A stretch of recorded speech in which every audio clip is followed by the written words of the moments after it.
Today, it's about utilities. Your electricity, your water, and your gas.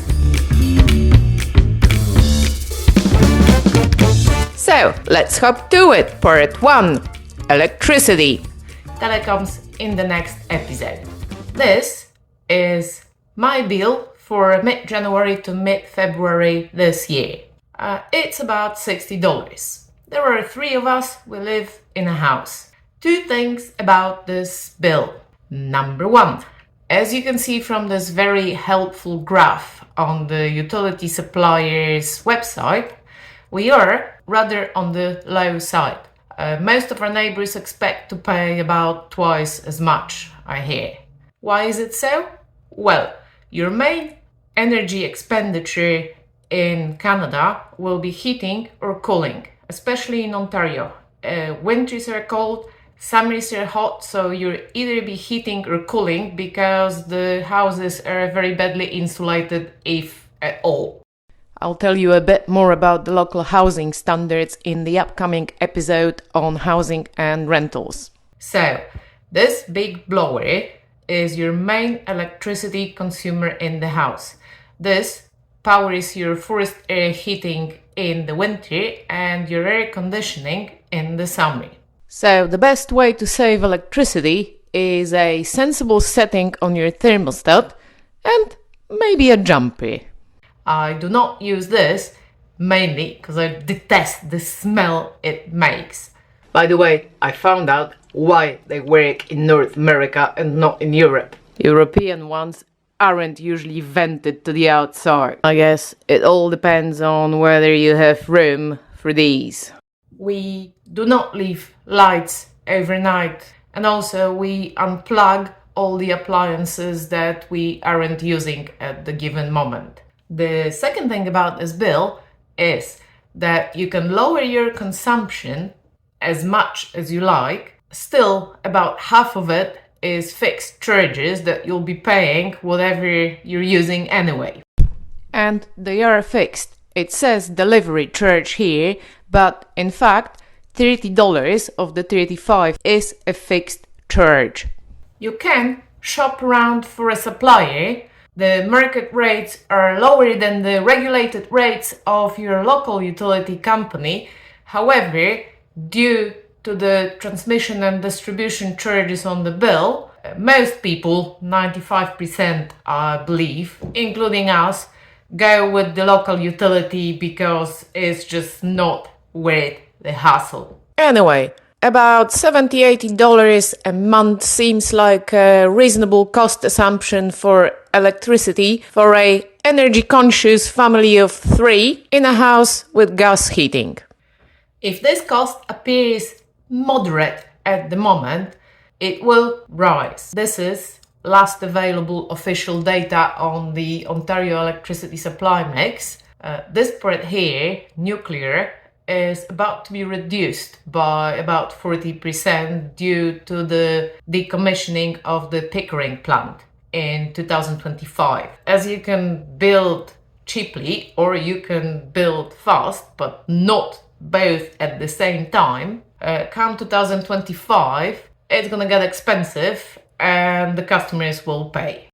Couple of other points worth reiterating, even if some of them are obvious. Local voltage is 110 kilovolt, which means if you're coming from a 200, 220, 240 voltage country, leave it all behind. I was emotionally attached to this coffee machine. Well, it's gathering dust because you cannot buy a portable transformer that will step up the voltage for a proper big appliance to work. And if you rewire your house, it's extremely difficult to buy a socket that will actually go with it. Meanwhile, I'm using this. That lower voltage costs you. The lower the voltage, the higher the transmission losses, hence the high fixed charges on your bill. The supply can be fickle. This is because most of it is overhead lines.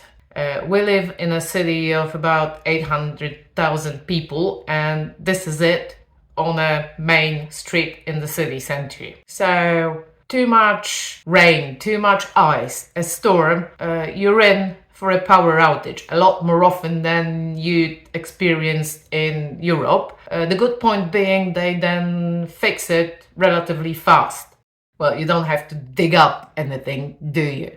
It is a different socket, but socket adapters are to a penny, so that is in itself not an issue. This is what it looks like. Meters are read remotely and only changed if proven faulty. Alright, I think that's the summary on electricity. Let's move to part 2, water. If you have a network, it's municipal, so the rates are set by your city, usually about once a year. This is our most recent water bill. In this one, we're rather on the high side. Not sure why. Maybe it's the prolonged cold showers we take. Maybe it's the laundry. Maybe it's the old-fashioned toilets. Whatever the reason, it looks like some $60–70 a month for a family of 3 is your top budget for water and wastewater. The ratio of fixed to variable charges is a bit better on this one. Only about a third is fixed. The fixed charges include the waste and storm water draining off the property. In most cities, the water bill is bundled with electricity to save on the billing and administration costs. I'm not sure what happens if you switch electricity supplier. Can you save? Well, other than taking less water, not really. Some cities promote rain barrels, but that doesn't really come with any discount on the runoff of property, so why bother?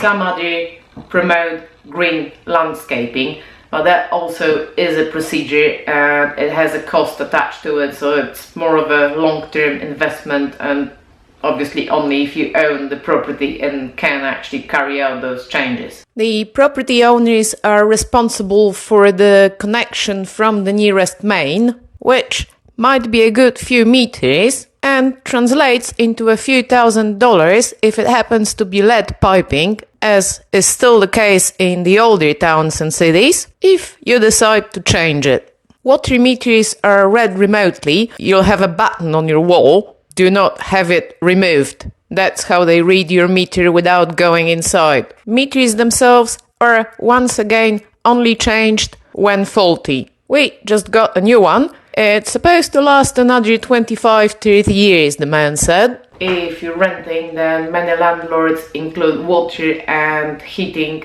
in the rent. And speaking of heating, it's time for part 3, gas.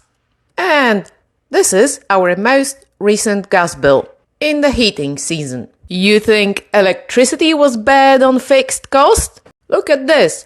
Here, the cost of gas itself is only about 40% of the bill. So, can you shop around? Like with electricity, yes, you can. There are independent market-set suppliers. However, once again, due to the regulated distribution and transmission charges and the fixed charges for the line, it is just not worth the hassle. So, the only way to save is to reduce gas consumption. Generally, in Ontario, if you live in a house, you'll be burning something to heat it. In towns and cities, that will be gas. District heating, as known in Europe, is something from a different planet. Heat pumps do not exist either. And house insulation hasn't exactly caught on. So you'll be heating quite a lot. So these here are your two main consumers. Your furnace, this is the heating, forced air heating, and your gas-fired hot water tank. Note, most washing machines, even the very new ones, don't come with a temperature gauge and own electrical heating. They take hot water from your tank. Very many people here also use gas-fired fireplaces. That completely freaks us out, but they do. The only other thing is that gas is very popular for cooking still. So your hob will almost always be gas-fired, and chances are you'll have a gas-fired oven too. And what about the meters? Meters are outside, but I have no idea how often they change them. So you know what? Let's find out. If you received a letter regarding a meter exchange or replacement, please do follow the instructions in the letter. There is no charge for the service. So they do change them.